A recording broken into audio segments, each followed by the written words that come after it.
460 years ago, in Geneva, Switzerland, John Calvin preached here in St. Peter's twice on Sundays and twice every day on alternate weeks. Those were the days when the Reformation was in high gear. The Word of God and the precious gospel of grace had been so locked up inside Latin and inside the clerical priesthood that when it began to break out, it shaped Calvin's whole perspective on life and ministry and everything. And so he developed this motto called post tenebris lux, after darkness, light. And for him, that meant profoundly, after the darkness of so many centuries of gospel-absent church life, breaking through into gospel light, and then gospel spreading out to all of Geneva and all of Europe and all of the world to the brightness and the glory of God. 5 years before Calvin came here to St. Peter's, he experienced a dramatic conversion in his early 20s. The conversion happened through an encounter with the majesty of God, mediated through the majesty of the Word. And he devoted 200 sermons to the book of Deuteronomy, 159 sermons to the book of Job, 353 sermons to the book of Isaiah, 86 sermons to the Corinthian epistles, and so on. You get the idea. When you look at the extent of the 25 years or so that he gave to the exposition of the Word, it's simply phenomenal how consistent and deep he was.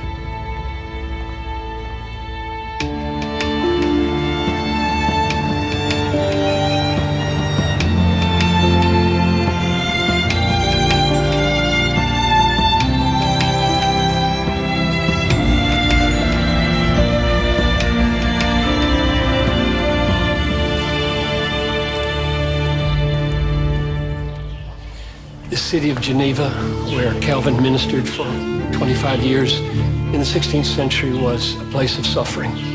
He was born in 1509 into a world that was harsh and immoral and brutal. There were no antibiotics. There was no surgery for an appendicitis. There was no indoor plumbing, no running water. The immorality in the city was rampant. There was a law in Geneva when Calvin came that you'd only have one mistress, and the brutality. Imagine getting a letter from a family whose son had died because he was burned alive for something you taught him. So Calvin did his ministry, forged his theology in a city of suffering and harshness and brutality and immorality, and the way he did it was by the daily exposition of the Word of God, and light broke out of darkness and gave hope to a suffering people. And that's the way it's been happening ever since, with doctrines of the Reformation running and triumphing over the darkness throughout the world through the expository preaching of God's Word. So that's my longing for all of us who preach the Word.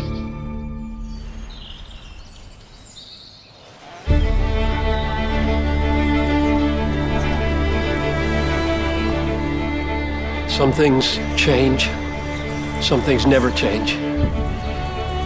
The world that we live in is dramatically different in one sense. Culturally, the television, the internet, smartphones, the ministries that many of us are a part of are dramatically different than anything that Calvin ever knew in Geneva. But some things never change. Humans never change. God never changes. The Word of God never changes. And preaching, the essence of preaching, is rooted in God. It's rooted in human beings and the way they are in the image of God. It's rooted in the nature of the Word of God, and therefore preaching isn't altered by the change in culture. It never becomes dispensable. Jesus said that this gospel will be preached as a testimony to all the nations, and then the end will come. And then at the end, he said, go make disciples of all nations, teaching them to observe all that I've commanded you. So this double testimony and teaching feels right at the heart of what God is calling me to do. The world needs an authentic testimony from a living voice, and the world needs solid teaching about everything that Jesus brought into the world. My transition from the regular preaching ministry at Bethlehem to teaching and preaching with a wider scope simply intensifies the importance of desiring God as the megaphone that is put to the lips of my mouth.